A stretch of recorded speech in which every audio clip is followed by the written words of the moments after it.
আপনাদের দুজনকে আন্তরিক ধন্যবাদ জানাচ্ছি। আপনারা প্রতিটি কর্মশালায় উপস্থিত থেকে কর্মশালাকে সাজিয়ে গুছিয়ে এবং পরিচালিত করছেন। ধন্যবাদ আপনাদের।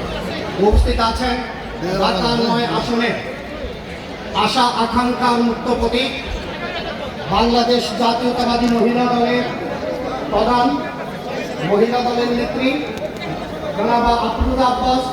উপস্থিত আছেন জনতার মেয়র ইশরাক হোসেন। উপস্থিত আছেন মৃত্যুঞ্জয়ী নেতা, আমাদের সকলের প্রিয় মানুষ জনাব হাবিবুর রশিদ হাবিব সহ আমাদের টিম লিডার জনাব সিকান্দর কাদির এবং ইউনুস মির্জা সহ যারা এই প্রোগ্রামটিকে সাজিয়েছেন সকলকে আন্তরিক ধন্যবাদ জ্ঞাপন করছি। প্রিয় বন্ধুগণ, আজকে গত ১৬ বছরে বাংলাদেশ যখন হাসিনা নামের ঘূর্ণিঝড়ে তছনছ হয়ে পড়েছিল, তখন আমাদের প্রিয় নেতা জননেতা তারেক রহমান উপলব্ধি করেছেন বাংলাদেশকে সাজাতে হলে, বাংলাদেশকে মেরামত করতে হলে কিছু দফার প্রয়োজন। সেই ক্ষেত্রে উনি ৩১ দফা প্রণয়ন করেছেন।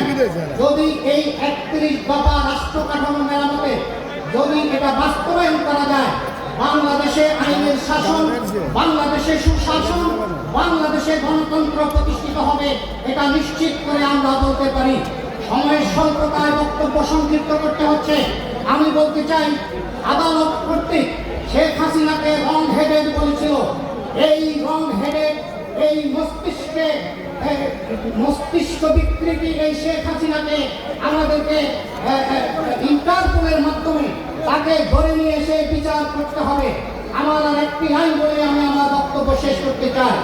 গতকালকে পল্টনে কর্মশালায় আমাদের সকলের প্রিয় নেতা জনাব রবিউল আলম মন্টু ভাই বলেছিলেন, যারা আন্দোলন সংগ্রামে ছিলেন না অথবা যারা আওয়ামী লীগের সাথে আঘাত করে নিজেদেরকে নিরাপদ করে রেখেছিলেন, তারা দলে কোনো স্থান পাবে না।